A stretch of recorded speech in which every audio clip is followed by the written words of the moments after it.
presentación. Muchas gracias a todos por asistir, a los ponentes por prestarse. Y bueno, pues un poco contaros cuál es la idea que tenemos para esta tarde, ¿no? Vamos a hacer una presentación de los números, un poco de la colección. Haremos una presentación de este primer número, que es el que podéis ver aquí.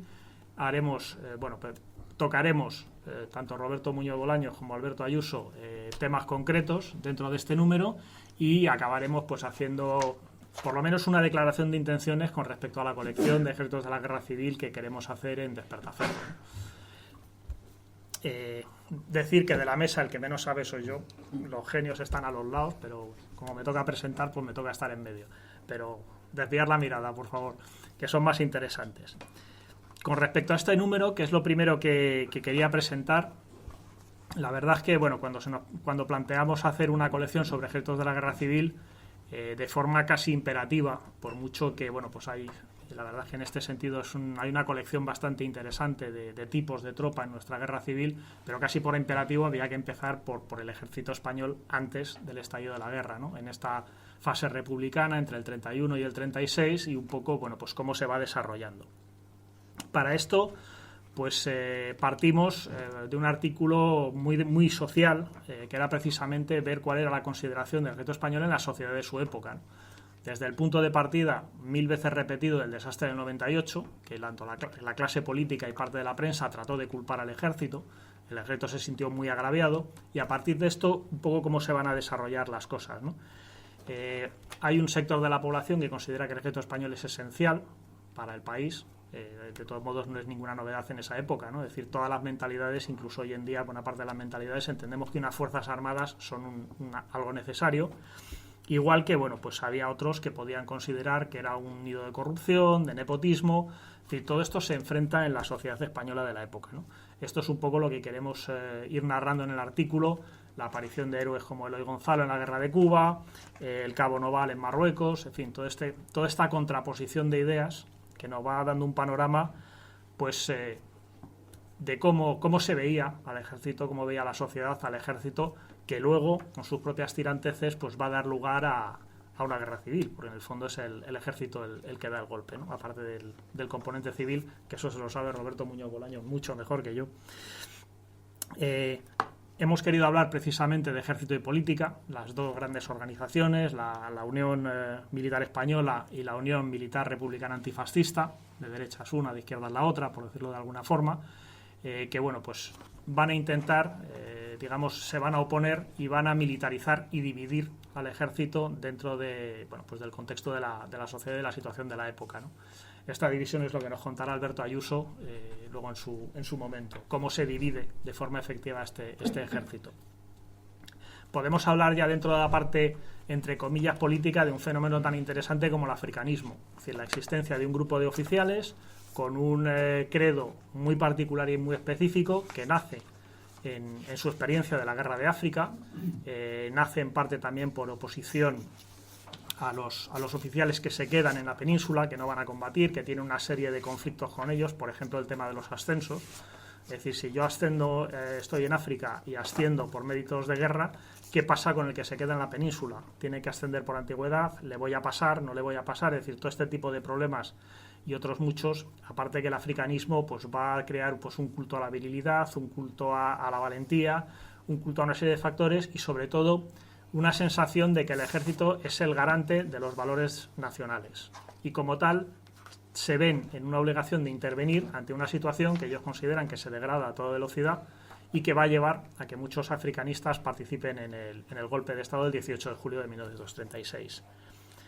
Industria y armamentos son también dos temas que hemos querido tocar, ¿no? Porque aparte de la dimensión política, pues un ejército lucha con armas. Ahí nos ha faltado a lo mejor darle un poco de bola a la cuestión logística, pero las revistas se nos acaban. No nos caben todas las cosas que a veces querríamos dar, pero bueno, sí hacer un recorrido por el tipo de armas que tenía el ejército español, que no era ni tan malo ni tan bueno en este sentido, como se ha podido decir. Es decir, teníamos pues unos morteros, los morteros Valero, que eran bastante eficaces. Luego pues, vendíamos, o sea, pistolas españolas, por ejemplo, se llegaron a vender en China, no me acuerdo exactamente del modelo, pero se llegaron me parece que es la Astra, un modelo de Astra, creo recordar ahora mismo, que se llegó a vender. De hecho, se creó una filial en China para venderlas allí. Es decir, bueno, pues exportábamos armas. Un poco también hablamos de cómo estaba la industria del armamento, que es un tema muy interesante. Es decir, qué producíamos aquí, cómo se producía, cómo eran los contratos que tenían algunas de estas industrias estatales. Estaban bajo un control del ejército, lo cual había creado una serie de problemas. Por ejemplo, se habían presupuestado unos costes en un momento dado que años después, pues claro, era deficitario, ¿no? Es decir, este tipo de cosas. Hemos querido meter un artículo que nos ha parecido bastante importante sobre la administración policial española, cómo era la policía, los cuerpos, digamos, lo que se llaman los cuerpos de vigilancia, que iban de paisanos, se dedicaban a la investigación, o sea, una policía más tradicional en cierto sentido, y que dependían del Ministerio de la Gobernación, o los cuerpos más militarizados, que codependían del Ministerio de Ejército y o bien de Gobernación, que era el caso de la Guardia Civil, o bien de Hacienda, que era el caso de los carabineros. Y luego nos hemos centrado en un cuerpo específicamente interesante en época republicana, que es la Guardia de Asalto. La Guardia de Asalto, a los que, por ejemplo, se les sustituyen los sables por porras para que sea más humanitario. Pero cuando uno va digamos, a los recursos, al armamento de que disponía la Guardia de Asalto, pues nos encontramos con morteros, nos encontramos con ametralladoras, o sea, cosas muy humanitarias, ¿no? Sobre todo, si te tiran el mortero a la cabeza puede que pase, si empiezan a disparar obuses ya tiene menos gracia. Tanquetas, es decir, su misión era disolver las manifestaciones, y si había que disolverlas, pues ahora nos quejamos un poco, pero aquello debía de ser la más de divertido, ¿no? Cuando empezaban a ponerse complicadas las cosas. En fin, son muchos temas los que hemos ido tocando en la revista.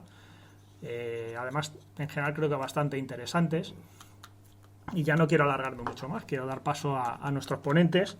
Empiezo por Roberto Muñoz Bolaños, doctor en Historia Contemporánea por la Universidad Autónoma. Si me equivoco me pegas una colleja. No. Profesor en la Universidad Camilo José Cela, en la Universidad Francisco de Vitoria, en el Instituto Universitario Gutiérrez Mellado. En fin, obras como Cuerpos y Fuerzas de Seguridad en España, 1945. A mí me gusta especialmente Las conspiraciones del 36, que además yo creo que es una de tus obras recientes, sí. y me pareció muy interesante. Cuarto premio Javier Tusell de Historiadores Noveles, en su momento, en 2015, con un artículo, La última trinchera, el poder militar y el problema de la Unión Militar Democrática durante la transición y la consolidación democrática. Es decir, porque claro, todo este problema, la política de los militares no se acabó con la guerra civil, no se acabó con el franquismo, y corrígeme, se acabó con la transición, pero hubo que acabarla también un poco. Y últimamente nos ha publicado en la revista Atenea, que es la que acaba de lanzar la Asociación Española de Historia Militar, Espadones, el origen del intervencionismo militar en España e Israel, lo cual me parece una comparación bastante curiosa. Luego igual te dejo 5 minutos para que me resuelvas el misterio, porque no he tenido ocasión de leer el artículo todavía. Y bueno, pues vamos a ver si nos cuentas algo sobre la evolución del ejército español después de las guerras de Marruecos, que acaban en 1927. El ejército español se queda sin ese escenario de combate, que era, bueno, pues donde se había desarrollado el africanismo, donde había, digamos, una función evidente, o sea, una tarea evidente dentro de lo que es la función del ejército, que es ir a la guerra y defender los intereses de España, o lo que se consideran los intereses de España en ese momento, ¿no? Y a partir de ahí, ¿qué? Bueno, a partir de ahí, en primer lugar, buenas tardes a todos y muchas gracias por venir a esta presentación. A partir de ahí, lo interesante es lo que pasa con la República, es decir, cómo cambia el ejército con las reformas de Azaña. ¿Y por qué cambia el ejército con las reformas de Azaña? Fundamentalmente porque se demuestran las limitaciones que tenían los militares a la hora de mandar hombres. Siempre me llamó mucho la atención de que, el hecho de que la República acabara con las divisiones. Es decir, establecieron divisiones orgánicas que tenían carácter territorial, lo que eran las antiguas capitanías generales, pero la unidad más grande era la brigada. Había una división de caballería, pero las divisiones de caballería son mucho más pequeñas. La unidad más grande que había era la brigada. Y además de la limitación del tamaño de las grandes unidades, el otro aspecto que es clave para entender la guerra civil es la organización del mando del ejército, del mando de la Armada y del mando de la Fuerza Aérea. Vayamos primero con el ejército. Teóricamente el jefe del ejército era el jefe del Estado Mayor Central. En caso de guerra actuaría como generalísimo de ese ejército. ¿Cuál era el problema? Que el jefe del Estado Mayor Central era un tipo que estaba en Madrid era Sánchez Ocaña en el año 36, pero que no ejercía mando directo sobre nada. Por debajo del jefe del Estado Mayor Central, estoy hablando de militares, había un ministro, se encontraban los jefes de las divisiones orgánicas, pero volvemos a lo mismo, no ejercían mando operativo, ejercían un mando territorial sobre las unidades que estaban en su demarcación. Y luego ya por debajo, evidentemente, del jefe de la división orgánica estaban los generales de brigada que mandaban las diferentes brigadas y luego los coroneles que mandaban los regimientos. ¿Cuál era la clave? Y eso lo entendió muy bien Mola. Si controlaban los generales de brigadas, controlabas el ejército. Fue curioso, solo se sublevó un jefe de división orgánica, que fue Cabanellas, el único. Sin embargo, la sublevación triunfó en la 8ª división orgánica, que era Galicia, donde estaba Salcedo, que fue fusilado.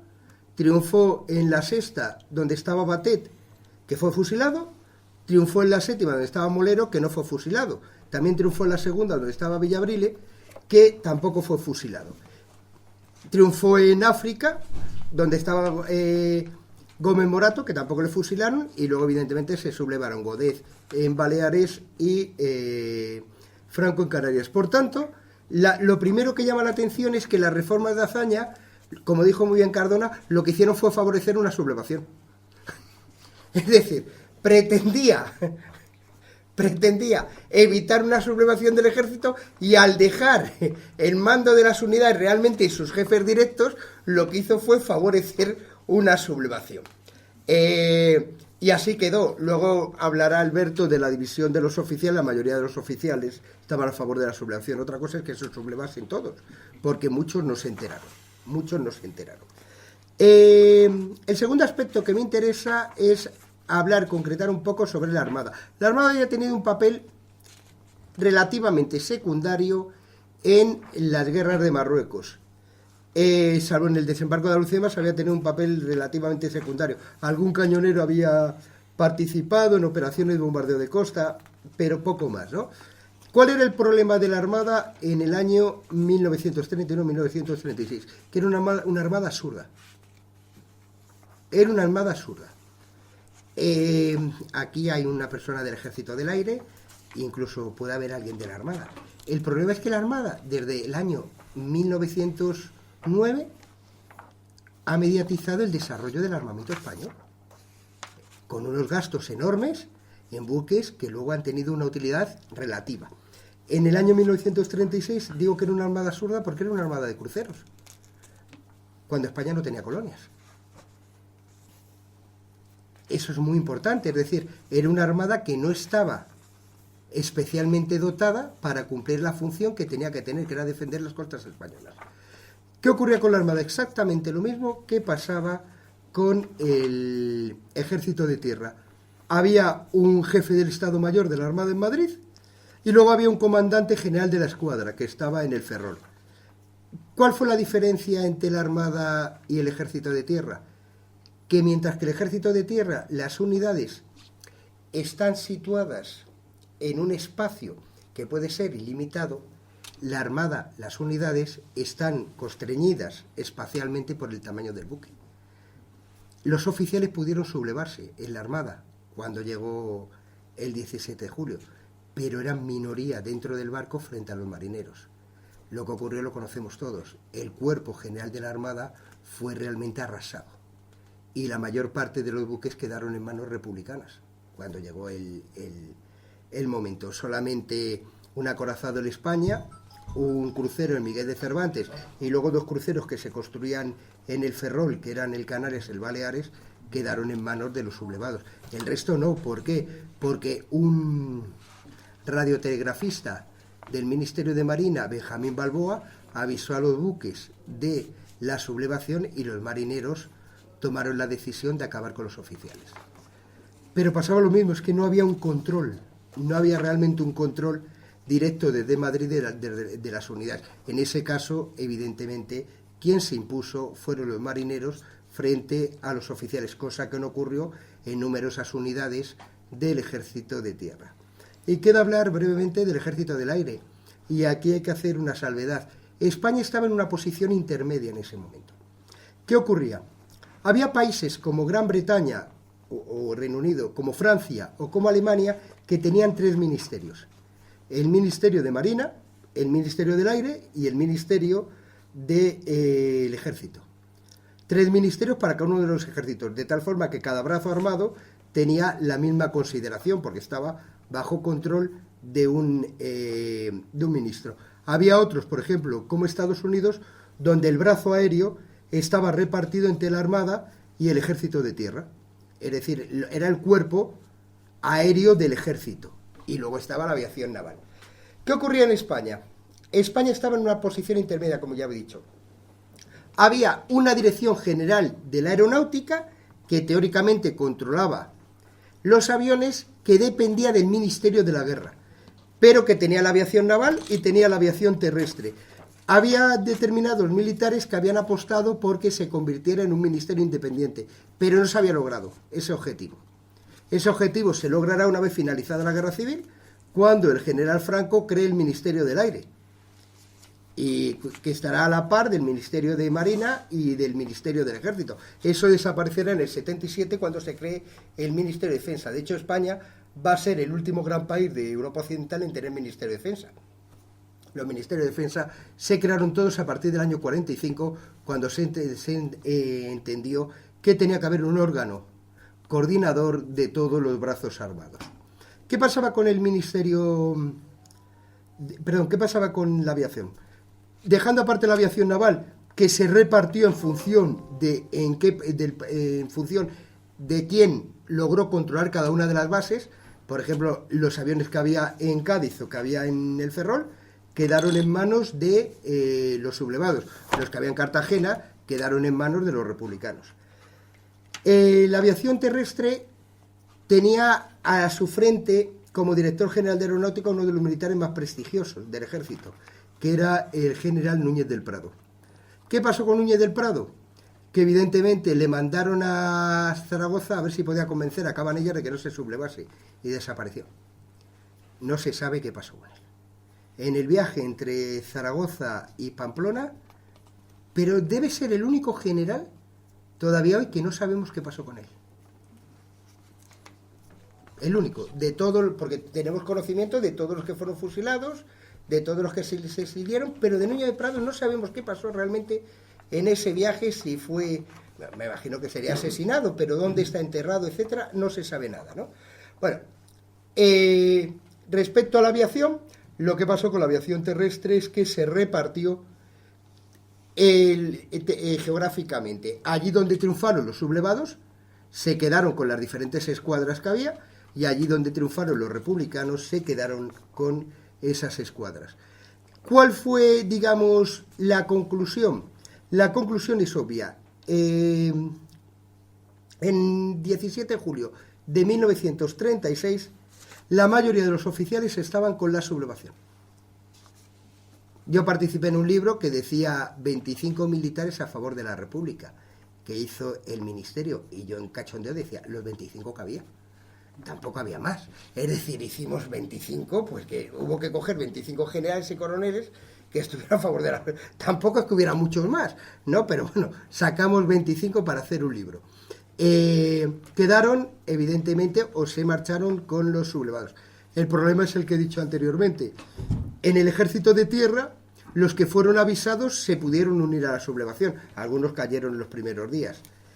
La Armada no fue avisada. Y eso tiene que quedar muy claro. Es decir, Mola pensaba que podían contar con los oficiales de la Armada, lo cual no era falso. Pero lo que no sabían era la reacción que iban a tener los marineros de eliminar a esos oficiales. Y ya finalmente, respecto al ejército del aire, lo tenían muy en cuenta los sublevados, porque tenían verdadero pánico al ejército del aire. Allí el reparto fue en función de la territorialidad, aunque evidentemente desconfiaban completamente de los jefes del ejército del aire, porque los consideraban a todos republicanos. Había sido las figuras de Díaz Sandino, del propio Ramón Franco, etcétera, habían dado una enorme, o digamos que tenían una enorme influencia en el ejército del aire, y en consecuencia pensaban que la mayoría de los aviadores iban a quedar en el bando republicano, como así fue. Y por mi parte cedo la palabra a Alberto por si quiere hacer algún comentario. Bueno, la palabra es tuya. Aquí estamos. Yo creo que estoy muy de acuerdo con gran parte de lo que ha dicho mi anterior ponente. Algunas cosas son matizables y discutibles, como siempre, si no sería muy aburrido esto de la historia, estuviéramos todos de acuerdo, pero en gran parte sí comparto, ¿no? Bueno, el tema de las divisiones orgánicas es cierto que eran territoriales, pero también tenía una jerarquía de división, porque cada división tenía exactamente la estructura de una división militar, con sus brigadas, su infantería, su artillería, sus ingenieros, y de hecho una de las claves del alzamiento era controlar las capitanías, porque sabía que desde ahí también podían controlar las brigadas. De hecho, efectivamente es cierto que una de las maniobras fue en la conspiración controlar, al ser posible, el mayor número de generales de brigada, puesto que tenían el poder, pero en todo caso siempre estaban muy pendientes de controlar la cabeza de la división. O sea, y fue los primeros movimientos, lo primero que hizo Queipo de Llano en Sevilla, lo primero que sucede en Burgos, lo primero que sucede con Martín Alonso en La Coruña. O sea, están todos intentando copar, porque no tienen claro que si no copan a la división, que todas las brigadas y unidades de la división sigan. En cambio, tomaban a cabeza la división, el resto de las unidades normalmente acababan siguiendo, ¿no?, a la división. Pero bueno, ciertamente sí es verdad que las brigadas, el general de brigada, son los que tenían, y los coroneles esencialmente. Al final el coronel es el que en un ejército acaba teniendo. El ejército español, si fuera el ejército británico, son los sargentos, ¿no?, los que mandan, pero el ejército español acaba siendo un coronel el que tiene el poder. Respecto a los mandos, si es cierto lo que dices, bueno, la división, uno dice, bueno, coge el mapa de las dos Españas, cuando se rompe, y quedan prácticamente unos 7.300 militares en el lado republicano, en el lado republicano sí, unos 7.300 en el lado nacional, contando los de África, porque el de África queda muy superior, y 5.500 en el lado republicano.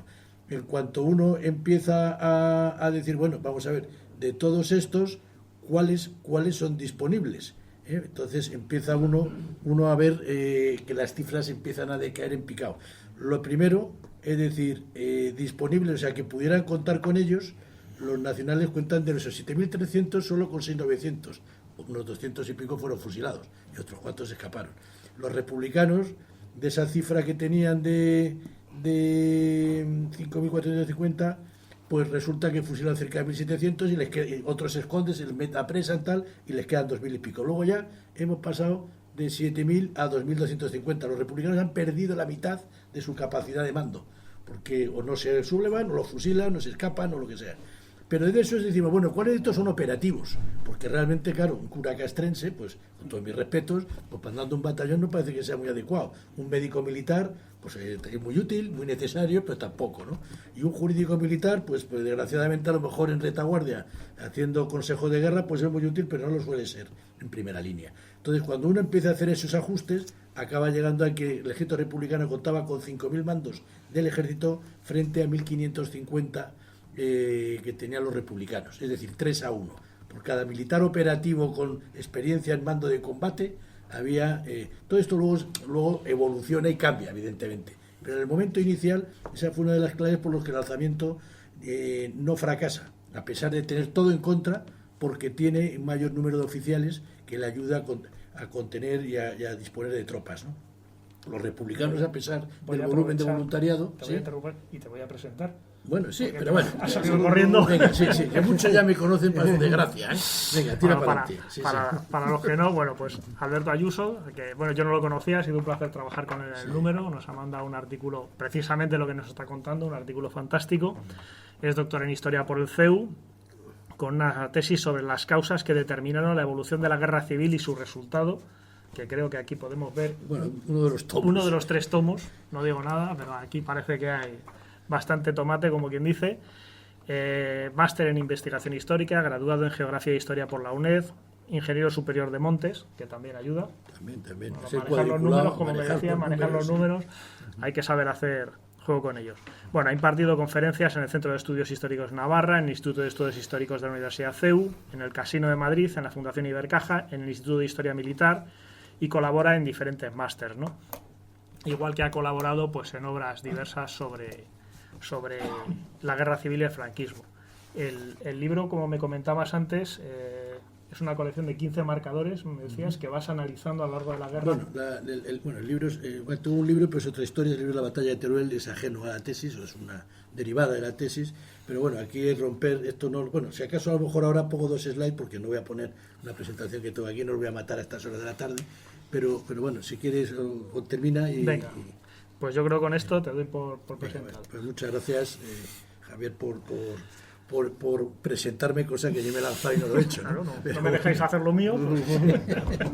Tienes razón, toda la razón. Bueno, entonces, total, es que me entra un poco a matizar los puntos y aquí nos hemos liado. Bueno, lo cierto es que efectivamente uno se va y... Antes se había hablado de los generales, voy a ir directamente, no sé si se ve algo, pero voy a poner un cuadro un cuadro únicamente... que no se ve nada allí, pero lo comento muy rápidamente, no se ve nada. Este cuadro viene a indicar, porque esto está pensado para hacerlo en el casino, que era grande esta, y aquí, claro, no se ve, ¿no? Bueno, pues este cuadro viene a poner primero los generales de división arriba, los de brigada abajo, en rojo, pero sí la mancha sí la vais a ver. En rojo son los que, si vamos al cuadro de arriba a la izquierda, que son los generales de división, veis que queda una mancha roja a la izquierda, que son los que quedan disponibles para el ejército republicano, 5. Y seguimos en la zona republicana, los que quedan a la derecha son los que están en cárcel, los refugiados, que están de color azul porque eran de la zona republicana, pero alineados con los nacionales, ¿no? O los sublevados, como queramos llamarlo. Y la columna del medio, los fusilados. No todos estaban alineados con la sublevación, hay 2 de ellos que, bueno, pasaban por aquí y se los cargan, ¿no? Porque, por alguna razón. Pero bueno, como veis, quedan de los generales de división en zona republicana y tenientes generales, que están ahí sumados. Pues bueno, una parte son fusilados, otra parte quedan con ellos y otra parte se escapa. Si vamos a la general de división de zona nacional, que es el cuadro de arriba a la derecha, vemos que hay menos, el volumen es menos, quedan menos generales en la zona de división, en la zona sublevada. Solo 4 disponibles, 4 de ellos, frente a 5 generales de división que quedan disponibles con los republicanos, o sea, prácticamente muy similar. Fusilados, aquí también fusilan lo de la derecha, hay 3, se fusilan a 3. Por lo cual, bueno, en el otro lado fusilan a 4 generales de división, aquí fusilan a 3, pero bueno, más o menos los 2 lados en general de división están igual, se cargan a los mismos, disponen de los mismos, uno más arriba, uno abajo, y en el medio, pues algunos que están encarcelados, destituidos, etcétera. Si vamos abajo, vemos que aquí sucede algo parecido también, pero ya un poco más favorable ni siquiera en los republicanos, ¿no? Los de abajo son los generales de brigada, que como decía antes mi anterior ponente, pues un poco la clave, ¿no? Pues vemos los que quedan disponibles, esa columna roja larga, que tiene ahí un grupo grande de generales. La cifra exacta, pues la tengo por aquí, está en el artículo, pues cuando leáis eso ya lo tenéis, pero vamos, por hacer, si queréis, la introducción, había 23 generales de división, generales, 5, bueno, el gobierno dispone del primer momento de 23 generales, o sea, el gobierno dispone de 23, que son los 5 rojos de arriba y los 18 de abajo, son 18 generales, dispone de 23. En el bando sublevado, que es la columna de la derecha, nos encontramos que hay 20 en total, que son 4 arriba, general de brigada, y vemos 16 abajo. Bueno, la diferencia no es excesiva, es en 23 respecto a 20. O sea, no estamos hablando... O sea, el generalato queda dividido, eso es en esencia. Luego fusilar, pues bueno, ya quien fusila más o menos, es un campeonato un poco estúpido, pero bueno, los fusilados son la columna de la derecha en cada caso, ¿no? En esto, pues bueno, esto ganan los republicanos, que fusilan pues cerca de, creo que son, bueno, me acuerdo la cifra, pero está por aquí, 10 generales fueron fusilados en zona republicana y 6 en zona sublevada. Pero bueno, los que pillaron, otros escaparon. Bueno, el generalato queda dividido, ¿eh? Ahora, ¿qué pasa con la tropa? Los suboficiales en general acaban quedando en la zona donde les pilla, no se quieren meter en líos, aunque no es exactamente todo el rato así, todo con los subtenientes y tal, pero en general quedan divididos. Pero la tropa, aquí hay un pequeño debate entre historiadores, ¿no? Yo tenía en la tesis, me puse primero a ver qué dicen los historiadores, y claro, pues bueno, uno se va a Ramón Salarrazábal y que coge primero la cifra, ¿cuántos soldados había? ¿Cuánto tenía el ejército español? Entonces, claro, dice, no, cojo lo que dice la plantilla que tiene que tener. Entonces, Salas dice 117.000 soldados. Dice, bueno, pero eso es lo que había de verdad. Bueno, la realidad, pues no es así. Porque muchos estaban de vacaciones, es cierto, y otros simplemente es que no están encuadrados. O sea, las unidades no tienen lo que teóricamente deben tener. O sea, estos 117.000 en realidad eran, no sumaban más allá de 112.000. O sea, había 5.000 menos. Y si quitamos que no están en esos 117 las tropas jalifanas, nos vamos a que la cifra es aún inferior. Es decir, hay 10 o 15.000 que no aparecen. Luego resulta que otros autores toman otro criterio, bueno, entre uno dice, lo que están de vacaciones no los cuento, ya, pero es que se incorporan en 10, 15 días. Pues la gente no se iba a la playa, no se iba por ahí. La gente estaba normalmente cerca de donde estaba acuartelado, porque era muy normal acuartelarse en unidades próximas a tu localidad, y la gente se incorpora en días, semanas, ¿no? Entonces, el ejército territorial de la península, de los 117 que dicen las plantillas, que usa Sala Larrazábal, a los que consideran autores como Stanley Payne, Casas de la Vega, Ricardo de la Cierva, que solo considera 51 porque cogen los de vacaciones, pues yo llego a la conclusión de que hay 76.000. Bueno, habrá aquí cifras para arriba, para abajo, es decir, el ejército no eran 117 ni eran 50, eran 76. El ejército disponible, que se podía movilizar en las primeras semanas. Casi todos los autores dicen que queda muy superior el ejército territorial en la península, en la parte republicana, entre el 50 de Sala Larrazábal hasta los 60 que dice Casas de la Vega o Stanley Payne, o 63 de Ricardo de la Cierva, y a mí me sale invertido, me sale que tiene 43% solo. ¿Por qué? Porque claro, aquí la tentación y lo fácil es coger y decir, o sea, todas las unidades que están en el lado republicano las sumo, y todas las que están en el sublevado nacional las sumo. Ya, pero es que, por ejemplo, el regimiento de transmisiones del Pardo cruza desde el Pardo, cruza Guadarrama y se va a Segovia. Yo lo sumo en Segovia, no lo sumo en el lado republicano. Los del cuartel de la montaña son destrozados, no los cuento. Entonces empiezas a los de Simancas, empieza a haber un montón de unidades que quedan destruidas y que están en el lado republicano, pero no disponen de ellas. Si yo he machacado el regimiento de ingenieros que está en Guadalajara, lo destrozo. Bueno, pues ahí los soldados se dispersan, se van con las milicias de voluntarios, los oficiales unos los fusilan, otros escapan. Son unidades que no son válidas. Luego los puedo contar el voluntariado, pero el voluntariado tiene un problema, que es el problema de los mandos, que son muy ineficaces por falta de mandos expertos, ¿no? Bueno, total, que la conclusión que llego yo es que el ejército territorial en la península península y archipiélagos tiene casi el 60%, un 57% los nacionales sublevados frente a los gubernamentales, 43%. En contra de todos los autores. Bueno, es que después de hacer muchas empanadas mentales, llego a esa conclusión. Todos dicen lo contrario, pero llevar la contraria siempre es divertido. Y luego, por otro lado, si metemos el ejército ya de África, aumenta esa distancia y de ese 57 pasamos al 69, número mágico donde los haya, frente al 31 que tienen los gubernamentales. Es decir, las tropas quedan mayoritariamente las tropas operativas, las que son disponibles, quedan bajo el control de los sublevados. Y vemos también que la oficialidad en 3-1 también queda. Eso es lo que hace que tenga éxito a pesar del fracaso en la Marina, que es cierto, y en la aviación, que también es cierto. Eso hace que les permita durante unos meses, a pesar de las masas de voluntarios republicanos, sobrevivir. Bueno, aquí todo esto está en la revista, lo mejor es que se la lean ustedes, yo no se la voy a contar, pero sí hay un par de datos. Hay un par de conclusiones que sí quiero dar, que esto espero que sí se vea. Bueno, a la hora de decir qué fuerzas tiene cada bando, nos podemos centrar en oficiales, en mandos, tropas, tal. Bueno, es una tentación muy rápida porque son ejércitos los que combaten, pero la realidad es mucho más tozuda, ¿no? Cuando uno empieza a ver cómo califico la fuerza que tiene cada bando al empezar la guerra, veis ahí que hay 4 líneas, no sé si se llega a leer bien. Están recursos militares, recursos económicos, lo que se llama recursos de acción colectiva y el medio. ¿Qué quiere decir estos 4 bloques? Bueno, está basada en la teoría de un filósofo francés, Ariel Aron, como queráis pronunciarlo, que teoriza mucho sobre la guerra en el siglo pasado, en el siglo XX. Y bueno, cada uno de estos bloques luego al final hay que empezar a valorarlos, porque claro, uno empieza a ver recursos militares y dice, ¿qué entiende por recursos militares? Bueno, armamento, y ahí entramos, bueno, hay que separar aviación, artillería, aviación, hay que separar aviación de cooperación de las cazas, de los bombarderos de artillería de aérea, de artillería. Empieza uno a desglosar y te salen muchos indicadores. Pero claro, también recursos militares son los mandos, no son los números, sino la calidad. Los de Estado Mayor, los de altos mandos, los suboficiales, y empieza uno la tropa, y también pasa lo mismo, no lo mismo el voluntariado que las tropas de élite, que las tropas y de recursos militares, luego uno salta a recursos económicos. Recursos económicos, pues es muy importante, porque la tropa tiene que comer y la retaguardia también. y a los soldados hay que pagarlo, porque tienen esa mala costumbre de cobrar, ¿no? Pasa como a los empleados de las empresas, que tienen la mala costumbre de cobrar. Bueno, pues si nos vamos aquí a recursos económicos, por ejemplo, voy a ir directamente a alguno, a ver si tengo para atacar directamente recursos económicos.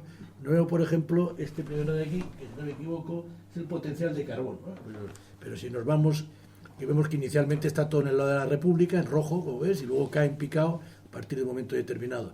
Si nos vamos al acero, pues pasa lo mismo. Si nos vamos a la industria metalúrgica, bueno, estamos viendo que los recursos económicos pues es un factor que tiene muchos indicadores agrícolas, industriales, financieros. Este es el índice de producción industrial. Pues bueno, esto no va a aburrir con la agricultura, pues pasa lo mismo. El trigo, en contra de todo lo que se ha dicho y escrito, se dice que nada más empezar la guerra, la mayoría del trigo se producía en la zona sublevada. Pues no, la mayoría se producía en la zona republicana. Pues grandes provincias muy productoras como Cuenca, Lérida, etcétera, quedan en zona republicana. Es verdad que al poco tiempo ya baila y se queda, pero siempre al principio, durante casi el primer año, es muy similar. Y con esto pasa con las legumbres, bueno, se empieza a ver y te vuelves un poco loco, pero la producción agrícola, luego real, esta es la potencial, la de arriba, es en base a lo que producía antes de la guerra cada provincia. Y luego dividiendo a cada provincia conforme el frente. Luego la real es muy difícil de calcular, me he vuelto loco, hay mucho escrito, afortunadamente me he podido basar en autores que me han llevado a fuentes originales, pero la productividad de la nacional se recupera y se pone al 85% de la productividad potencial, lo cual le permite tener bien alimentada la retaguardia, mientras que la zona republicana cae al 50%. Entra el problema de las colectivizaciones, entra el problema, claro, si uno se carga al capataz, que es el que sabe manejar la finca, pues luego parece poco difícil manejarla. Si se carga al propietario, que encima pone el dinero para manejar el circulante, pues también suele ser complicado, pues si no hay semillas, si no hay abonos, si luego encima los abonos no los hay porque las fábricas militares toman el control de las fábricas químicas y se dedican a producir armamento, o pues tampoco hay, en los dos lados desaparece un poco también el abono. Luego la militarización de las fuerzas, pues en los dos lados afecta igual, pero lo que es sobre todo las colectivizaciones afectó mucho a la productividad de la zona republicana, cayendo al 50%. Bueno, todos estos recursos, no voy a enrollar más, pero lo que tenemos es que hay muchos factores. Si nos vamos, decíamos aquí, económicos, el tema financiero, por aquí no está, esto será otro número, pero dinero manejado en el exterior procedente de crédito o de ayudas extranjeras. Yo he hecho los números por aquí, también me volví loco, en contra de lo que dice Viñas, pues ahí me salen 800 millones manejados por el gobierno republicano entre los fondos que tenía el Banco de España, inmovilizados por el Banco de España, algunas donaciones, pocas y algún crédito de Stalin, que a pesar de lo que se diga, se quedó a deber. O sea, Stalin dio más. Otra cosa es cómo valoremos el material, pero dio más de lo que cobró. Y el lado republicano, el lado nacional, unos 600 millones de dólares. Para ponerlo al mismo nivel, lo hablo en dólares, ¿no? Bueno, el tema económico es complicado, ¿no? También, ¿no? Las exportaciones, todo esto hay que ver todo, porque las exportaciones tienen más divisas que también las manejas, a pesar de la ayuda, ¿no? Bueno, todo esto hace que esto tenga más fuerza a un bando que el otro. O sea, que si no se ven todos los factores, no se comprende cómo la guerra va evolucionando de un momento a otro, ¿no? Lo que se llama aquí el medio, pues en la superficie, en la población. Si nos vamos a la población, que este es un dato, pues bueno, veis que la mayoría de la población al principio de la guerra cae en la republicano. Progresivamente, conforme los sublevados van tomando posiciones, ciudades y tal, va cambiando, y ya al final de la guerra, pues ves que evidentemente, bueno, el final de todo es que se queda a cero el lado republicano, evidentemente, ¿no? Pero cómo va variando. Lo mismo pasa si nos vamos con otro factor, que es si consigo dar la tecla correcta, que es el territorio. El territorio también empieza a superioridad republicana, pero rápidamente va perdiendo. Claro, el territorio lleva agricultura, lleva ganadería, lleva población. La población alimenta a las tropas, alimenta a los reemplazos, ¿eh? Todo esto tiene su importancia. Si es población muy urbana y menos rural, es problemática, porque la población urbana, en caso de guerra, si la industria se para, solo come, ¿eh? La población rural come, pero produce más de lo que come. O sea, todas estas cosas, el sublevado tenía la ventaja de que era más agrícola, ¿no? Eso es una ventaja. Bueno, hay muchos factores, las comunicaciones, los medios de transporte, pues todo esto daría para mucho tiempo, y que no vamos a tomar ahora, obviamente. Las finanzas, bueno, pues hay algunos aspectos que van reproduciendo y que afectan mucho a la guerra, ¿no? Por ejemplo, aquí vemos la cotización de la peseta. cómo va evolucionando, empieza en el mismo punto y va cayendo. Que habría que hablar de la guerra monetaria, es algo complejo que hoy no vamos a hablar.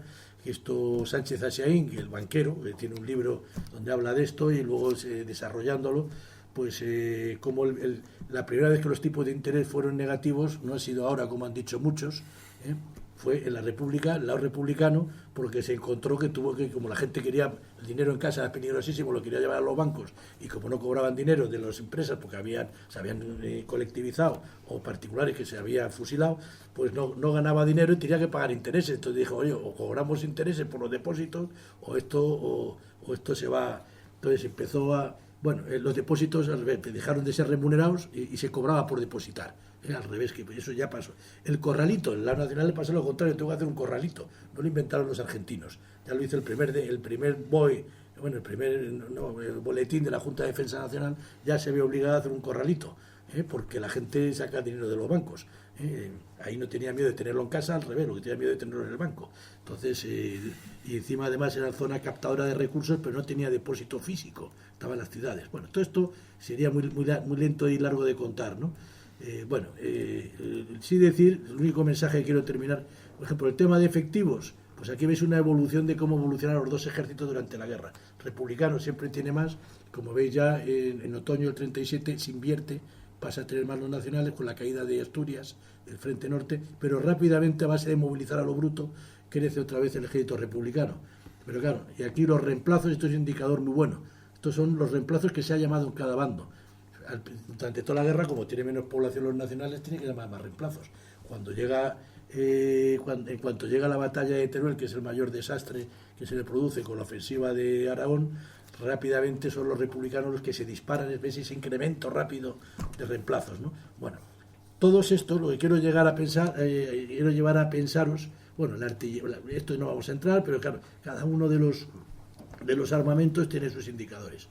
Lo que quiero llegar a que entendáis es que, o que compartáis conmigo, que la guerra no se decide solo por tropas, soldados, bandos, o sea, hay un montón de parámetros. Yo aquí saco 75 en la tesis, si alguien me hace un día la revisión sacará 25 que yo no he tenido en cuenta y me corregirá los 75 que he puesto y seguramente mejorará o sea, la guerra es un conjunto de factores muy complejo, todos interrelacionados, porque y luego las batallas van haciendo que suba la población, que suba el territorio, que bajen las tropas. O sea, las batallas son lo que van moviendo esos parámetros, ¿no? Y la acción exterior y la ayuda exterior, etcétera, ¿no?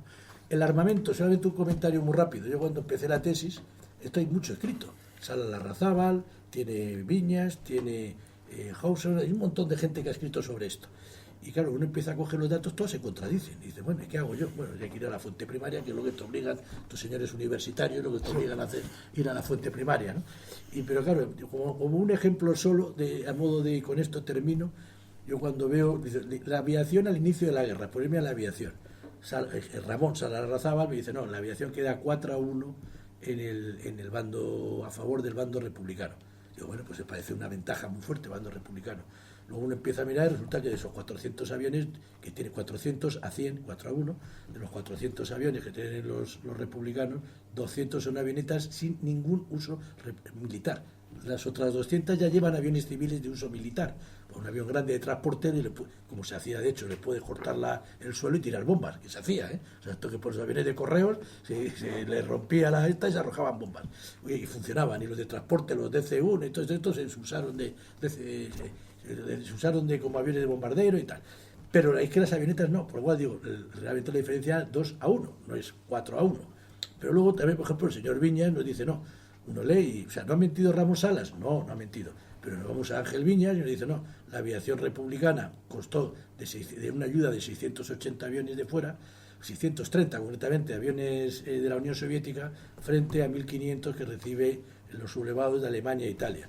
Miente, no, es cierto, el dato hasta ahí es verídico, pero uno empieza otra vez a desgranar. Y dice, vamos a ver, sí, hay 630 de la Unión Soviética, pero hay 300 y pico que se han fabricado y que llegan a ser disponibles, porque hay otros que se fabrican que no lo son, que hecho con armamento, con las piezas clave como los sincronizadores de los bueno, hay una serie de piezas, todas las piezas críticas, hélices y tal, vienen de la Unión Soviética. Los ingenieros son de la Unión Soviética y los obreros muchas veces son internacionales. Entonces lo que se ha hecho aquí es el chasis, una serie de piezas, las ruedas y tal, por lo cual hay 300 y pico aviones más. Bueno, ya no son 600, ya son casi 980, 900. Luego a continuación dice, bueno, pero es que Francia manda casi un centenar de aviones, y que luego de guerra hablo, ¿no? Total que te vas a cerca de 1100 y pico aviones reales. Dices, bueno, pues ya no son 600 y pico, y de los 1500 dices, espera, vamos a quitar las avionetas que reciben. Como no tenían apenas avionetas, recibieron avionetas. Y luego, claro, un avión que llega en el mes de marzo de 1939, pues no le dio tiempo a combatir, porque apenas entre que llega, lo montas, lo preparas al piloto y tal, había acabado la guerra. Y hubo un envío muy grande de aviones italianos entre febrero y marzo del 39. Entonces, uno al final llega y dice, hay 1300 y pico reales y efectivos sublevado contra el gubernamental que tiene 1100 y pico. Pues estamos en una relación de 1,1 a 1, no es una relación de 2 a 1. Es decir, todo esto de los datos de la guerra, este es un misterio, pues que está muy politizado. Y entonces el problema es que cada uno toma el dato como quiere. Si uno lee a Ramón Salas, saca una conclusión, si lee a Ángel Viñas, saca la apuesta. Bueno, la apuesta respecto a qué tipo de aviación. Es decir, hay que mirar los datos con lupa, y todo el conjunto de datos es lo que hace entender cómo evoluciona la guerra. No solamente este número es muy correcto porque es la parte más militar, justo al momento inicial, ¿no? Luego hay que ir haciendo cortes, luego haciendo pero luego, claro, está todo lo demás, lo económico, bueno, la de acción colectiva, que no habla de ellos, es una serie de aspectos que también son muy importantes, que son aspectos que eran sociales y políticos. La unidad de mando, un factor que estuvo siempre a favor del lado sublevado, mientras que las diferencias políticas del otro lado era únicamente la moral de victoria. Inicialmente era parecida, pero a partir del 37 fue cambiando, y eso si la retaguardia no se compromete, que se lo pregunten. Esto lo ponía siempre Ariel Arón como ejemplo del Vietnam. ¿Quién era superior en todos los aspectos económicos, medios, tal? Los americanos. Pero ¿quién tenía la moral? Los vietnamitas. Esto hacía... Ahí creo que hay por ahí un bicho atacando. Un helicóptero. No lo sabía en la guerra. Pero bueno, por eso los factores de acción colectiva se entienden muy bien con la guerra de Vietnam. La moral de la retaguardia incide en la moral del frente y en los resultados de una guerra. Con esto ya doy las gracias, termino. Fantástica exposición, muchas gracias a los dos. No quiero seguir adelante, porque tenemos a otro autor que ha participado en el número, a Marcelino Sempere, que sí me gustaría pues invitarte a contarnos alguna cosa. Es teniente coronel del Cuerpo General, escala de oficiales del Ejército del Aire, es miembro de número del Servicio de Historia y Cultura Aeronáutica, doctor en Filosofía y Letras, Geografía e Historia, ha sido profesor titular en varios centros de enseñanza, o sea que sí tiene costumbre de contar cosas. Y bueno, pues preguntarte un poco, porque hemos hablado de aviación y no hemos hablado de modelos de aparatos, hemos hablado un poco de cómo se había distribuido, pero un poco cómo se había desarrollado el periodo entre guerras. Es un hervidero de teorías aéreas. Está Julio Dioet, está... En fin, si los bombarderos van a dominar y van a ser capaces de derrotar a países ellos solos, no van a ser capaces, hay toda una serie de planteamientos. Y era ver un poco pues en qué estado estaba la aviación española en ese momento, tanto en el desarrollo de una aviación de bombardeo estratégico como en una aviación de caza, que se supone que tiene que ser el elemento contrario, ¿no? Bueno, pues muchas gracias. Espero que compren la revista, eso es lo primero, es lo más importante. Y el tema de la aviación, aquí todo el mundo ha hablado de la aviación, ¿no? La aviación era muy importante, la aviación tuvo una evolución muy, muy interesante, porque la aviación que hay previa a la Guerra Civil realmente es una aviación heredada de la dictadura de Primo de Rivera, y el momento glorioso, la primavera de oro de la aviación española fue durante la dictadura de Primo de Rivera, porque entre otras cosas la utilizó de forma propagandística con los grandes vuelos, y sobre todo también por la Guerra de Marruecos, en la cual vamos a encontrar tres grandes fases de la aviación: esa aviación embrionaria de 1913 en la que somos pioneros, no los primeros, ojo, hay que desmitificar. Aquí todo el mundo, los españoles los primeros bombardean. No, señor, los italianos de mala manera, con bombas Zipelli. Ya sabemos que los italianos que son un soldado un uniforme sin soldado, el español un soldado sin uniforme, y un alemán, lamentablemente, un soldado de uniforme. Entonces, la aviación española, que es pionera, es una aviación colonial y una aviación que se tiene que desarrollar a consecuencia de la Primera Guerra Mundial. Durante la dictadura de Primo de Rivera tiene una gran eclosión, y estamos en el centenario de una empresa, ya que hablabas de armamento, importantísima: Construcciones Aeronáuticas Sociedad Anónima. Construcciones Aeronáuticas Sociedad Anónima, que va a hacer los aviones emblemáticos del periodo de los grandes vuelos, el Breguet 19 y el Durrier-Wall, y que curiosamente son los aviones principales antes de la Guerra Civil, porque después de ese crecimiento exponencial debido al desastre anual, cuando el desastre anual la aviación no estaba en su mejor momento, ni mucho menos, pero tengamos en cuenta que se hubo una suscripción de 98 aviones comprados por ciudades e instituciones para dárselos a la aviación después del desastre anual, lo que nos da nos refleja la importancia que tiene la aviación en esa guerra colonial que fue la guerra de Marruecos. Alguno me va a fusilar por decir esto, me lo mereceré posiblemente, pero vamos, la aviación es importante, la aviación se desarrolla, pero cuando llega la Segunda República la aviación se para y se reorganiza, y esa reorganización de la aviación durante la Segunda República va a ser clave en los primeros momentos de la Guerra Civil, porque se van a reducir los modelos, se van a quitar muchos aviones, prácticamente vamos a tener una aviación táctica y una aviación con algo de transporte. Una escuadrilla colonial que se va a mandar a Sáhara y Sidi Ifni con unos Fokker, que había 3, que eran aviones de transporte. El Breguet 19 era un gran avión, todavía era válido, pero ya estaba al límite de su vida operativa, y sobre todo los grandes defectos de la aviación española van a ser la caza. En Marruecos no nos hacía falta caza, o sea, Abeltrim compró Crespotez 15 que llevaron a la zona de Tinduf, y entonces, y aquí ahora voy a hablar de los jurídicos. Un piloto jurídico, Juan Antonio Ansaldo Bejarano, el que va a bombardear el campamento de Abeltrim en Bocayá y se carga el único avión que consiguen meter los rifeños en la zona sublevada, ¿no? En la zona que era rebelde. Juan Antonio Ansaldo Bejarano, que luego... el de los jurídicos. Piloto laureado jurídico del cuerpo jurídico, que es el que se va a ir a Lisboa a recoger a Sanjurjo, y es el que en el despegue rompe el tren de aterrizaje y se estrella. Y dicho por don Jesús Salas Larrazábal, mi maestro en el servicio histórico, muy cuestionado ahora por Viñas. Entonces, el Jesús Salas me comentó que su hermano Ángel Salas, el único capitán general que ha tenido la aviación militar española, este señor tenía que recoger, se subleva, se fuga de Getafe, lo que hablábamos, de unidades que están, el coger y decir, este estaba en el bando republicano, este es el bando nacional, nada, falso. Hay una mezcla tremenda. Ángel Salas, que era una persona que hablaba menos que una piedra, entonces nadie sabía qué ideas tenía, entonces coge un Breguet 19 y se pasa y se va a Pamplona. Sí. Según llega a Pamplona, ¿qué es lo que hace Mola? Lo mete en la cárcel. Porque Mola todavía no se había sublevado. Y luego, cuando ya Mola se subleva, lo saca de la cárcel y le dice, mira, no sé nada de Juan Antonio Ansaldo Bejarano, vete a Lisboa a por Sanjurjo. Y cuando está con su Breguet 19 para ir a recoger a Sanjurjo, aparece Juan Antonio Ansaldo Bejarano con su Tiger Mood. La Tiger Mood, si queréis verla, este fin de semana vais a Cuatro Vientos, y la Fundación Infante de Orleans tiene una volando con 90 y tantos años, que es algo fantástico, ¿no?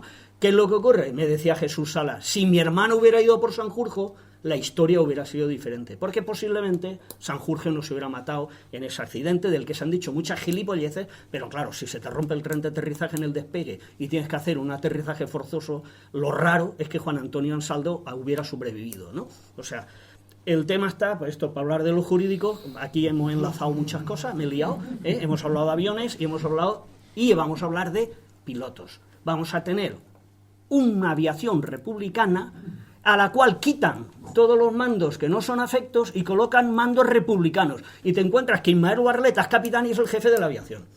Lo cual es un disparate. ¿Nos imaginamos hoy en día que a una base aérea donde hay un coronel le manden a un capitán porque es republicano y dice, tú tienes que obedecer a este?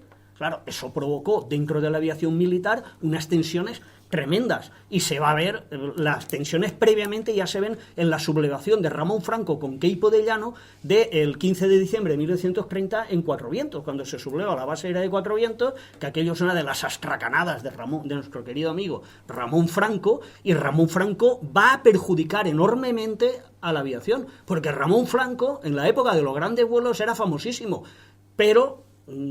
leeros algunos de mis artículos que hay por ahí sobre la aviación colonial y el papel de Ramón Franco, porque, y sobre todo si leemos el libro de Carmen Silva, la primera mujer de Ramón Franco, pues te lo ponen a caer de un burro, porque era muy machote, formó desnudo con correaje y gorro, porque la orden del día ponía se formará con correaje y gorro, se paseaba desnudo porque era naturista por la base de los Alcázares, le pegaba unas palizas a la mujer que hoy en día estaría en la cárcel, en fin, era muy especial, pero como organizador un auténtico desastre. Eso sí, diputado de Esquerra Republicana de Cataluña y con Blas Infante por Sevilla y el diputado más votado de la historia de España. Famosísimo, carismático, pero su influencia fue muy negativa en la organización de la aviación militar. Y la aviación militar que se organiza reduce modelos cuando llega hace una distribución territorial por escuadras y temiéndose que va a haber una sublevación concentran la aviación de caza en Barcelona y en Madrid. Por eso los sublevados van a tener muchos pilotos sublevados, pero ahora vamos a matizar lo de los pilotos, y pocos aviones operativos. Realmente los sublevados van a tener muy pocos aviones operativos. Y va a haber un trasvase de aviones al principio de la guerra, pero sobre todo los pilotos que va a tener la República van a ser los suboficiales pilotos. Recordemos que la aviación militar española tenía pilotos de tropa en la guerra de África. El piloto era un cabo o un sargento, que hasta la ley Azaña eran tropa, y luego el observador era el importante, que era un ingeniero, un artillero, una persona de un cuerpo facultativo que era capaz de aprovechar ese instrumento de observación, reconocimiento y táctico. Estratégico. Se hizo bombardeo estratégico en Marruecos, pero en Marruecos no había profundidad. En 100 kilómetros te había salido del frente. No había una aviación estratégica. Se utilizó el Farman Goliath, sobre todo con los bombardeos de gases. Pero luego, cuando llega la Segunda República, no hay una aviación estratégica. Los conceptos tácticos sí están, se conocen y se estudian, y tenemos a Kindelán, que es un gran doctrinario, que va a estar ahí generando doctrina, pero realmente vamos a ir a lo que tenemos aquí. Tenemos una gran aviación táctica y una aviación de caza obsoleta y prácticamente inexistente, y sin experiencia de combate. El Nieuport 52 era el avión de caza más moderno. Se compran los Spanish Hawker Fury, pero hay 3. Andrés García Lacalle, el sargento piloto, que al final terminará siendo el mejor piloto de caza de la República, a pesar de que era más miope, llevaba gafas de culo de base y estaba enfermo del corazón, pero ahí va a estar el hombre haciendo sus cosas, va a ser uno de los pilotos de Hawker Fury. Tienen 3.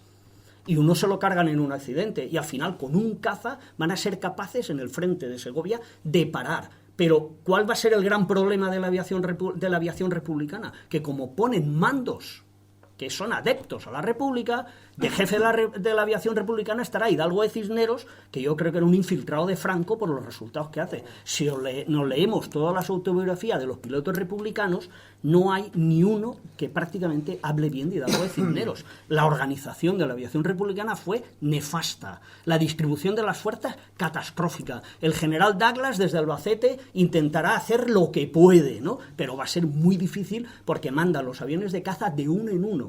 Claro, aunque tengan menos aviones los sublevados, hay una cosa que se llama superioridad aérea local. Si tú mandas 5 aviones y contra esos 5 aviones se enfrenta un solo caza republicano, pues te lo vas a fumigar. Y esto es lo que van a hacer los nacionales, intentar buscar superioridad aérea local en todos los frentes, y eso es lo que les va a dar la ventaja. Pues ya he hablado de los jurídicos operativos, los mandos republicanos, y un ejemplo de la Armada lo tenemos en San Javier. San Javier se subleva. San Javier, que era el núcleo de la aviación naval, era la base aérea más importante de España. La mejor unidad de toda España era San Javier en 1936. Pero están allí esperando a que les manden el bando para sublevarse. El piloto que fue a Valencia a recoger el bando lo conocí, que este era un señor que era de los cuerpos subalternos, y era un piloto de cuerpos subalternos. Los oficiales de los cuerpos subalternos son los que van a dar el chivatazo a la base aérea de los Alcázares, lo van a capturar. La aviación militar va a capturar la base aeronaval de San Javier, los marinos decidirán correr la misma suerte que sus compañeros de Cartagena, serán quemados vivos, matados a palos y ahogados les metían las parrillas de los fogones en los pies y los tiraban por la borda, se los fumigan a todos, ahí se quedan. Y toda la aviación de la Armada va a pasar prácticamente, menos la Virgen del Chamorro allí en el Ferrol y alguna más, ¿no? Entonces, San Javier, la Armada está esperando a ver qué pasa. Y claro, se los cargan a todos. La distribución de aviones, lo hemos dicho. Y un aspecto importante, los generales y oficiales que se retiran por la ley Azaña y que luego, cuando llega la sublevación, se incorporan en masa al bando sublevado, y entonces le va a proporcionar toda una serie de mandos, y los siempre bien ponderados, alféreces y sargentos provisionales, que van a dotar de mandos intermedios al Ejército Nacional, y que va a ser una de las claves de la victoria.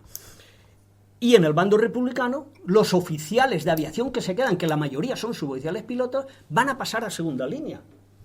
Porque hay que decir que la República clasifica a los oficiales en afectos, desafectos, indiferentes. Desafecto te fusilo, indiferente te pongo a segunda fila y mucha gente echa un paso atrás. El problema de una sublevación es acierto si me sublevo o acierto si me quedo atrás.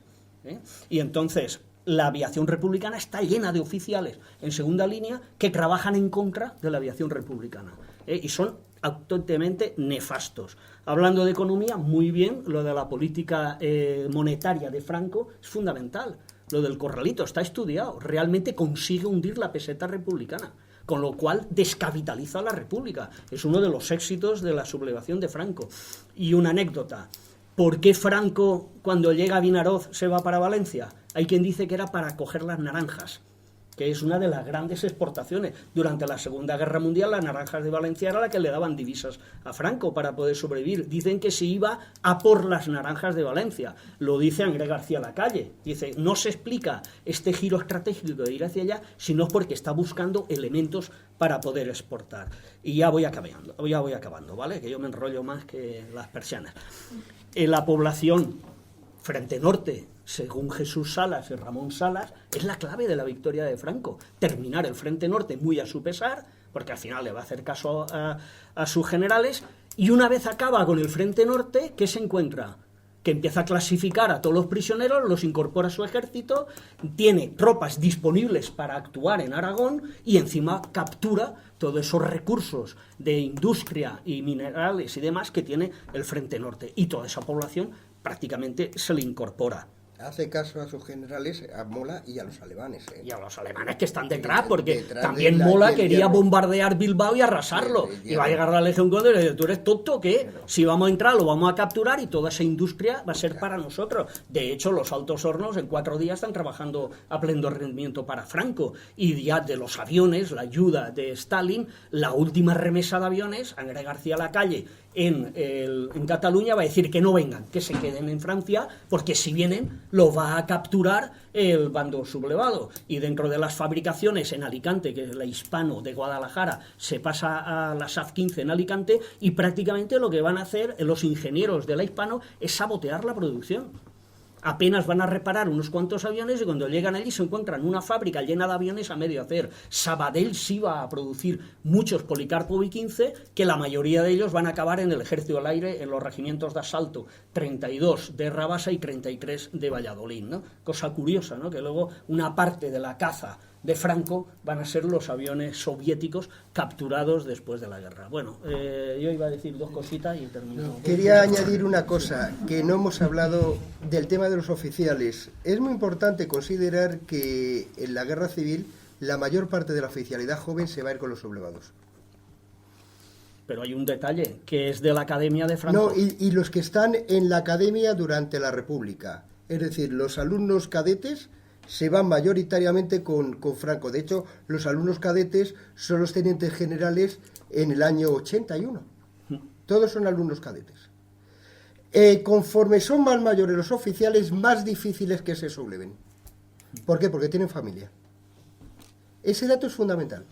Es decir, el hecho de tener familia hace que sean mucho más, tengan menos intención, porque dependen de un sueldo. Es muy curioso que el coronel Cañedo Argüelles, una vez detenido, lo primero que pregunta, detenido por sublevarse, es si van a cobrar la nómina de este mes. Y le dice un teniente, vamos a cobrar, pero otro teniente sublevado le dice, vamos a cobrar, pero bien, mi coronel, pero bien. Porque estaban obsesionados con el tema de la nómina. Eso es muy curioso, que todos los informes que recibe Mola siempre dicen, los coroneles fatal, los tenientes y los capitanes muy bien, porque son gente joven y está dispuesta a sublevarse. Los coroneles, evidentemente, o tenientes coroneles, ya es mucho más complicado que lo hagan por esa dependencia que tenían del sueldo y evidentemente que tenían familia. Era lo único que quería añadir.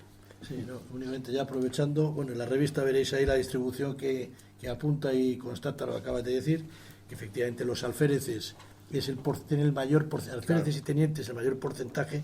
De hecho, bueno, los alféreces, pues como tienen algunos que vienen de otras escalas, sí, pero los tenientes, que mayoritariamente son de carrera, el 83% quedan disponibles para los sublevados frente a los comandantes o tenientes coroneles que no llegan al 70, ¿no? O sea, hay un número mucho mayor. Eso efectivamente los datos lo avalan y es así. Respecto a lo de la naranja, me alegro de haberte oído porque es una discusión que tengo.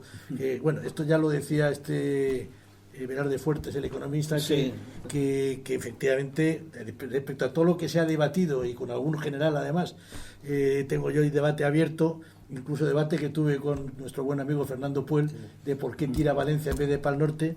Al final, efectivamente, yo me alineo con lo que has dicho, y además en la tesis un poco también voy por ahí, que es decir, oye, ¿qué le quedaba a la República? La única economía que le quedaba era las exportaciones de divisas, las exportaciones de Levante, la naranja, los cítricos, tal, y la industria de Sagunto. La de Barcelona estaba medio parada después de llegar a Vinalopó porque no tenía ni energía ni materias primas. Pero la energía de Sagunto seguía en marcha y la industria de Sagunto y la naranja. Si le cortaba eso, se había cargado la economía republicana. ¿Y para qué va a tomar Barcelona con 1 millón de personas que solo comen y no producen? Y encima con Francia al lado estaba la crisis de los Sudetes, bla, bla, bla. O sea, esto encima hay cartas de la embajada alemana diciendo no se te ocurra operar por la frontera. Todo esto está ya, o sea, que me alegro, porque es el primero, además en el ámbito militar, que le oigo decir esta línea. Todos los militares siempre hablan de error estratégico de irse hacia Levante en vez de irse a Cataluña, ¿no? Bueno, esto también daría para mucho debate y da para otra conferencia. Me vais a obligar a poner orden. Sí. Bueno, porque la gente tiene casas sí, y ya tiene son que 8 y cuarto. Bueno, yo Pero quería bueno, teníamos la idea un poco de, bueno, pues aprovechar también para presentar la colección, ¿no? Es decir, bueno, que a eso hemos venido. Que a eso hemos venido, entre otras muchas cosas, ¿no? La verdad es que ha sido muy, muy interesante, ha sido un privilegio. Pero sí quería, bueno, pues contaros un poco los procesos, un poco cómo se plantea esta colección. Los que nos vais siguiendo de Despertaferros sabéis que habíamos hecho una serie de 6 números especiales dedicados al arma Panzer. La dedicamos, pues lo dividimos por años, 1930-40, y luego pues un año para cada número, ¿no? La idea de esa colección era entrar en el plano técnico y entrar en los pequeños combates, en combates muy cerrados, en acciones muy características, hablar de mandos y este tipo de cosas. Cuando nos planteamos hacer una colección sobre los sectores de la guerra civil, queremos cambiar totalmente el modelo, la idea. Para empezar, no queremos seguir un patrón temporal. Queremos precisamente dedicarnos a ejércitos concretos, o a tropas, a clases de tropa concretas, que como decía antes, nuestra guerra civil es muy rica. Tenemos las brigadas internacionales, tenemos la Legión Cóndor, tenemos el CTV, que probablemente sean así los más señalados, pero es verdad que se puede hablar de la Brigada Mixta Republicana, se puede hablar del ejército franquista, se puede hablar de guerrilla, porque también me lo comentabas tú antes, Roberto, el servicio de información militar, es decir, gestión de inteligencia, guerrilla, es decir, había muchos temas. El ejército de África, por supuesto, con todos sus diferentes tipos de tropa, y todo esto sí que hemos querido plantearlo desde un punto de vista más del combatiente, con preguntas como de dónde venían, quiénes eran, o sea, qué motiva a un marroquí de un pueblo a alistarse en las tropas españolas para ir a combatir a la península, ¿no? La Legión es otro de estos cuerpos, ¿no? Es decir, ¿de dónde vienen los legionarios? Tenemos un montón de legionarios, de hecho hubo incluso extranjeros, creo que hubo una bandera con irlandeses. Sí, en fin. verdad. Entonces, hay todo un mundo, ¿no? que es el que queremos explorar con estos especiales. Hablar de sociología, hablar de origen, hablar de sus mandos. Es decir, nos pasa un poco lo mismo con la Legión Cóndor. ¿Quiénes eran estos soldados de la Legión Cóndor? ¿Qué hicieron exactamente? Porque la verdad es que, aunque llega con unidades de carros y llega con unidades antiaéreas, enseguida, como pasa con el cuerpo de trupe voluntario italiano, vemos que se van integrando españoles cada vez más en estas unidades, sobre todo entre los italianos. Se van haciendo brigadas mixtas con españoles e italianos. Las brigadas internacionales, pues quiénes eran, de dónde venían, cómo aparecen los mandos de las brigadas internacionales. Volviendo un poco sobre el ejército de la República, hablábamos de esta carencia de mandos, comentábamos antes, y sobre todo hemos hablado de generales de división y de generales de brigada, pero ¿cuántos generales de división y de brigada tenían práctica comandando una división completa, con todo lo que ello implica, y cómo se forman según van evolucionando los ejércitos de ambos bandos? Es decir, como un señor que es general de división pero jamás ha comandado nada más grande que una columna, que puede tener 300, 500, 1500 soldados, cómo se forma para poder organizar y poder dirigir toda una división, ¿no? Que es un proceso muchas veces de tanteo y error, como se ven algunas acciones, sobre todo al principio de la guerra civil, ¿no? ¿Qué me dejo? La guerra civil en el mar. También queremos dedicarle un número. Hemos hablado de la flota, hemos hablado de los barcos, pero un poco cómo es toda esta operativa, cómo es la sublevación, que era lo que se comentaba antes, ¿no? Cómo los marinos toman el control de los barcos. Por ejemplo, en Ferrol no consiguen salir y al final tienen que rendirse. En otros puestos, pues sí que esa flota queda a disponibilidad de la República. La importancia de las marinas internacionales de otros países en lo que es la guerra civil española en el mar, es decir, el hecho de que hubo una comisión de control y que se supone que eran los italianos, por ejemplo, los que tenían que cerrar el Mediterráneo a los barcos rusos que traían de todo y que al final conseguían pasar. ¿Cómo se desarrolla esto? Cuando, si no me acuerdo mal, cuando se produce la evacuación del norte por Gijón,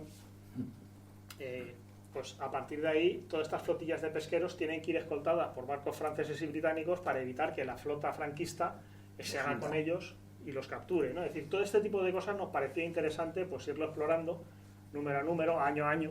Gracias a Dios para los directores, los especiales son anuales, porque si fueran con más frecuencia acabábamos desesperados. Y esta era un poco, bueno, pues la idea que queríamos exponer, ¿no? Va a ser una aventura y esperamos que, bueno, pues vaya saliendo bien. Disolver como tal, efectivamente yo no he visto ningún... O sea, que disuelvan unidades, sí, se disuelven muchas unidades, pero disolver el ejército como tal, le has respondido tú directamente. Cuando se va creando el ejército popular es cuando empieza a reorganizarse las nuevas brigadas, las nuevas divisiones, etcétera. Pero, por ejemplo, yo qué sé, el regimiento de caballería que queda en Valencia, ese regimiento tal cual, no sé si era el número... no recuerdo el número que tenía, ese regimiento tal cual sigue ahí activo toda la guerra. O sea, hay unidades que se mantienen, pasa que se van reorganizando en el nuevo ejército, ¿no? Pero yo no he visto nunca, tampoco se declara el estado de guerra en la zona republicana. No, hasta el 39. Hasta el 39. Efectivamente, hasta el 39. Hasta el 39 se declara el estado de guerra. No, lo que ocurre es que lo que se quita es el juramento de fidelidad en determinadas unidades para que no estén al lado de o no participen en la sublevación, que es lo que se hace. Pero realmente el problema no es que se disuelve el ejército y se disuelve todo en el momento que se entregan armas al pueblo. La clave es cuando Giral entrega armas al pueblo. En ese momento lo que se disuelve no es el ejército, es el Estado republicano. Se disuelve entero el Estado republicano. Entonces digamos que la sensación es que no hay ningún tipo de orden. Los soldados abandonan los cuarteles. No hay orden. Nadie tiene capacidad para imponer disciplina. Entonces, de facto, es cierto, se disuelve el ejército. De facto, se disuelve el ejército. Y luego hay que volver no a crear el ejército, es que tiene que volver a crear el Estado. Porque el Estado desaparece, durante el gobierno de Giral desaparece, luego lo intentan crear con Largo Caballero y realmente nunca terminan de crear un Estado los republicanos. ¿Por qué? Porque hay bastantes aspectos incontrolados en ese Estado. Y hay un problema con las milicias que está ya en mayo del 37 en Barcelona, etcétera. Ahí lo que ha dicho el compañero es verdad, Alberto. No tienen unidad de mando. Es decir, el problema de la República es que no tiene jamás unidad de mando. ¿Por qué? Porque el Estado desaparece. Y las tensiones entre los distintos partidos políticos se afloran hasta el final o existen hasta el final de la guerra. Y afloran luego, después de la entrevista de los Llanos, o de la reunión de los Llanos en febrero del 39, cuando los comunistas deciden continuar la guerra, o quieren continuar la guerra, y el resto de las organizaciones políticas dan la guerra por terminada. Es decir, ese es el grave problema de la República. De hecho, muchas veces se ha dicho que los sublevados provocaron lo que teóricamente iban a evitar una revolución. Provocaron lo que teóricamente iban a evitar una revolución. Esa es la pregunta clave. La has respondido tú. Formalmente yo no he encontrado nunca. No. Lo que pasa es que se disuelve el Estado. Pero como dice él, claro, es que el problema es que en el momento que, digamos, no tienen que obedecer los mandos, se ha disuelto el ejército. A nadie, yo no he hecho la mili, pero parece que a nadie le gusta estar en un cuartel. En el momento que tienen vía libre para marcharse a casa, desaparecen las unidades. Algunas se mantienen, ¿por qué? Porque lo mantienen los oficiales, porque son oficiales que no se sublevan. Pero otras, evidentemente, desaparecen. Todo lo que es Madrid es un desastre, a partir de la montaña. Madrid está incontrolado a partir de la montaña, de la sublevación de la montaña, que es muy importante, porque la montaña es lo que marca el inicio de una guerra total en España. Cuidado con eso. Cuando dicen, es que en Badajoz los sublevados fusilaron a 2000. No, es que la clave está en la montaña. De hecho, cuenta un periodista norteamericano, Whitaker, que llevaban las fotografías los oficiales del ejército de África de los periódicos extranjeros con los muertos en la montaña. Esas célebres fotografías que todos conocemos, etc. Es decir, a partir de la montaña es una guerra sin cuartel. Es una guerra sin cuartel, porque todos conocemos lo que pasa, se rinden y los matan en el patio del cuartel. Es decir, es un fusilamiento masivo, salvo Fanjul y algún jefe, coronel, el que estaba al frente del regimiento, el resto son asesinados allí. Entonces, digamos que eso demuestra la situación que ya vivía la República. Disculpa, ¿y qué diferencia ves tú con lo de Badajoz? Es que como No, la diferencia es muy simple. A partir de la montaña es una guerra sin cuartel. Igual que se ha fusilado a los prisioneros de la montaña, se van a fusilar a los prisioneros. De todas formas, lo de Badajoz también es discutible. Yo me pasa todo el verano precisamente para un artículo que voy a publicar en el debate. Y las cifras, aparte del libro de la columna de la muerte, hay un libro posterior del 17, y las cifras de fusilados, o sea, las cifras de muertos en todo el asalto de Badajoz totales, porque es muy difícil saber quién murió en los combates y quién muere fusilado, y me refiero al día 14 y 15 de agosto. Difícilmente subirán los 800-900, sí, porque no había más de 3.500 personas, milicianos y tropas en Badajoz. 1.000 y pico se van a Portugal y además llegan a Barcelona, están contados, está el inventario del barco. Otra columna de 700 tíos ronda por el norte de Badajoz o sea, no puede haber, aunque hubieran matado a todos en los combates y fusilados, más de 1.000 no puede haber, por ejemplo 800-900. Sí, pero se calculan 300-400 muertos fusilados posiblemente en esos. Pero la clave es que se fusila, que se toma la decisión de fusilar. Eso es la clave. Es decir, los prisioneros, que igual que nos han fusilado nosotros, fusilamos nosotros. Es decir, es muy importante pero la montaña. El fusilamiento en caliente, eso también pasa en la Guerra Mundial. O sea, no es que seremos los españoles que somos muy malos, porque en la Guerra Mundial se fusilan los dos bandos, los aliados y los otros cogen una unidad alemana, una unidad americana, y lo de fusilar de primera entrada a la primera media hora lo que pillan es muy común en la Guerra Mundial también. Pero habiéndose rendido en Madrid, y hay un problema, es decir, se rinden en Madrid, porque todo el cuerpo diplomático vio lo que pasó.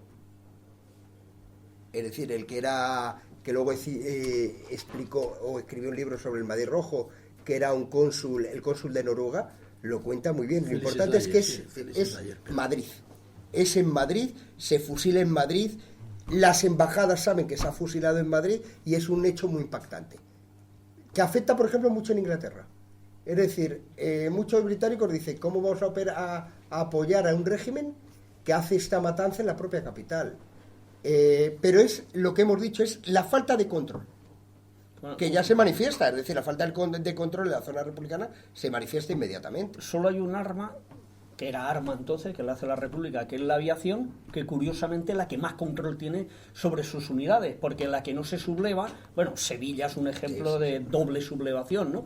Pero, por ejemplo, en Getafe, los que eran pro-republicanos apoyan a sus mandos, sobre todo mecánicos, suboficiales, pilotos y demás, y fusilan a muchos oficiales sospechosos. Concretamente en la base aérea de Getafe los mandan en autobús, los paran los milicianos y se los cargan a todos, ¿no? Entonces, es decir, que son fusilamientos de falta de control, porque son fusilamientos que no llevan ningún juicio previo. Que eso empezaron el pase de aviones y empezaron a controlar. Por ejemplo, hay un piloto republicano que coge un avión en África y lleva un falangista detrás de observador en un Breguet 19 para que no se pase. Él hace una maniobra, le pega un tiro al falangista y aterriza en Getafe con el muerto detrás. Y para la República es un gran héroe, para otros es un asesino, ¿no? Pero vamos, de esto hubo muchos casos y, por ejemplo, en los Alcázares, me contaba José María Bravo Fernández de Hermosa, que él se sublevó, él se puso con la aviación anarquista en Asturias y fue a bombardear con un DC-2 tirando las bombas por la puerta el cuartel de Simancas